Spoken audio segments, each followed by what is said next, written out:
Saudara-saudara yang dikasihi oleh Tuhan Yesus Kristus, selamat malam. Kita akan merenungkan firman Tuhan, dan sebelumnya mari kita berdoa. Tuhan, kami menyatakan terima kasih dan syukur kami di hadapan-Mu, oleh karena Engkau senantiasa menopang dan menuntun kami. Saat ini kami rindu mendengarkan suara-Mu Tuhan, kiranya Engkau membuka hati kami dan pikiran kami, agar kami mengerti maksud dan kehendak Tuhan. Bersabdalah ya Tuhan, anak-anak-Mu sedia mendengarkan firman-Mu. Amin. Saudara-saudara yang dikasihi Tuhan Yesus Kristus, bacaan firman Tuhan kita pada hari ini terambil dari Kejadian pasal 2 ayat 1-7. Namun saya hanya akan membaca ayat 7 saja untuk Bapak Ibu sekalian, yang menyatakan demikian. Ketika itulah Tuhan Allah membentuk manusia itu dari debu tanah dan menghembuskan nafas hidup ke dalam hidungnya. Demikianlah manusia itu menjadi makhluk hidup. Saudara-saudara yang dikasihi oleh Tuhan Yesus Kristus, Kitab Kejadian dengan jelas menyatakan kepada kita bahwa manusia diciptakan dari debu tanah. Debu tanah itu adalah partikel tanah yang paling kecil yang sering kita hirup dan berterbangan di udara. Debu tanah itu kemudian dikatakan oleh Kejadian diberi nafas, diberi hembusan oleh Allah sehingga dapat bergerak atau menjadi hidup. Bayangkan Bapak Ibu, debu tanah yang tidak bergerak, diberi nafas oleh Allah, hembusan Allah, dan dia bisa bergerak. Padahal ketika debu itu kita hembus, kalau manusia kita sapu debu dengan hembusan nafas kita, dia akan terbang.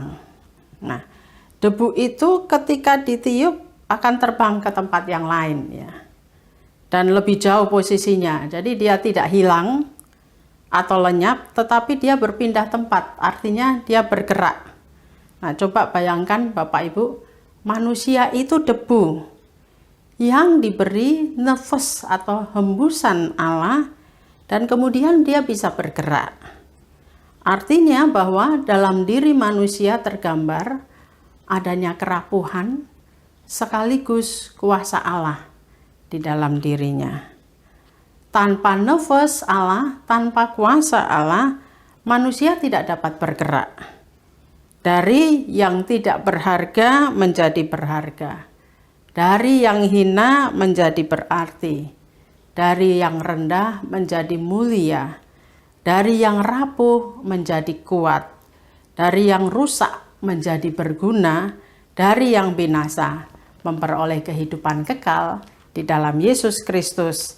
Dan itu semua terjadi karena kuasa Allah, karena nafas Allah, karena hembusan Allah. Dan ketika debu itu dihembus nafas hidup oleh Allah, maka manusia dapat beraktivitas, manusia hidup secara produktif, manusia menjadi manusia yang cerdas, atau boleh saya katakan debu yang cerdas, karena dia adalah debu. Jadi manusia yang menghargai hidup itu, Bapak Ibu, adalah manusia yang sadar bahwa hidupnya selalu terhubung dengan Tuhan. Kenapa? Karena dia hanya debu. Coba Bapak Ibu bayangkan, kalau saya sering melihat anak-anak kalau ke pantai suka mengumpulkan pasir-pasir, lalu kemudian dibuat patung lah ya. Tapi ketika hanya disentuh begitu, dia runtuh. Nah, saya membayangkan diri kita itu seperti itu, Bapak Ibu. Kalau Kejadian mengatakan manusia itu dari debu tanah, berarti ini kita debu, diri kita ini debu. Tapi kita bisa bergerak. Kita bisa melakukan sesuatu, kita dimampukan untuk melakukan sesuatu, itu karena kuasa Tuhan, karena kuasa Allah. Nah, manusia yang menghargai hidup, dia sadar bahwa dirinya selalu terhubung dengan Allah. Kalau dirinya tidak terhubung dengan Allah, berarti tidak ada gerakan. Tidak ada sesuatu yang bergerak di dalam dirinya. Itu yang pertama. Yang kedua, manusia yang menghargai hidup itu adalah manusia yang memahami bahwa kemampuan dirinya menghadapi hidup ini dengan segala persoalannya itu bukan karena kekuatan debu, tanah. Jadi kalau kita bisa menghadapi dan mampu menghadapi segala persoalan hidup ini bukan karena kekuatan debu tanah yang ada pada diri kita, tetapi karena kuasa Allah yang berlaku atas kehidupan kita. Nafas Allah itu, hembusan Allah itu yang memampukan kita untuk menghadapi persoalan hidup itu, bukan debu tanah, tapi kuasa hembusan nafas Allah itu. Nah, yang ketiga, Bapak Ibu yang dikasihi oleh Tuhan Yesus Kristus, manusia yang menghargai hidup adalah manusia yang menghargai sesamanya dalam kehidupan bersama. Mengapa? Karena dia sadar bahwa hidup dan tubuhnya adalah milik Tuhan. Ia hidup karena kemurahan Tuhan. Oleh karena itu ia hadir, kehadirannya harusnya memberi nilai. Kehadirannya memberi makna.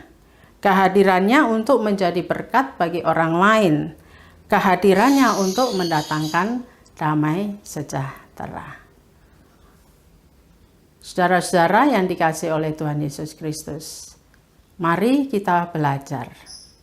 Kejadian sudah mengingatkan kita bahwa kita ini adalah hanya debu tanah.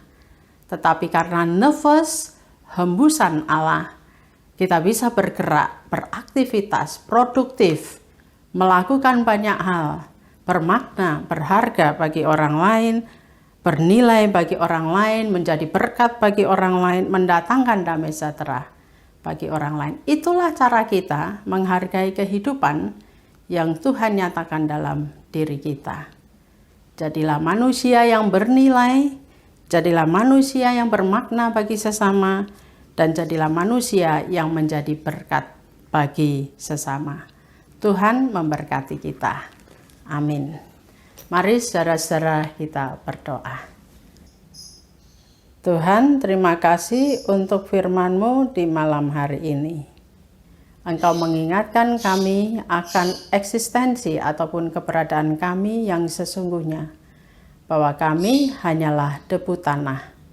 Tetapi karena kuasa Engkau memberikan kepada kami, karena hembusan nafas-Mu, Engkau memberikan kepada kami kemampuan untuk bergerak, beraktivitas, berproduktif, melakukan sesuatu yang bermakna, melakukan sesuatu yang bernilai di dalam kehidupan kami. Tolong kami Tuhan, agar kami selalu menjaga relasi, komunikasi dengan-Mu, agar kami selalu menyadari akan keberadaan kami, bahwa hidup kami adalah milik Tuhan. Terima kasih Tuhan atas kemurahan-Mu melalui sabda-Mu di saat ini. Dan kami memohon Engkau juga mengampuni kami ketika selama hari ini kami melakukan hal-hal yang kurang berkenan di hadapan Tuhan, menyakiti hati sesama, mendatangkan ketidaksejahteraan di tengah-tengah kehidupan bersama orang lain. Tuhan tolong kami, ampuni kami, dan tolong kami supaya kami dapat berbenah diri. Dan kami akan beristirahat, kiranya Tuhan memberkati waktu istirahat kami, sehingga esok hari kami dapat bangun dengan kondisi tubuh yang segar, dan kami dapat beraktivitas, berjumpa dengan setiap orang, untuk menyatakan kemurahan Tuhan kepada setiap orang yang kami jumpai. Dalam nama Yesus kami berdoa.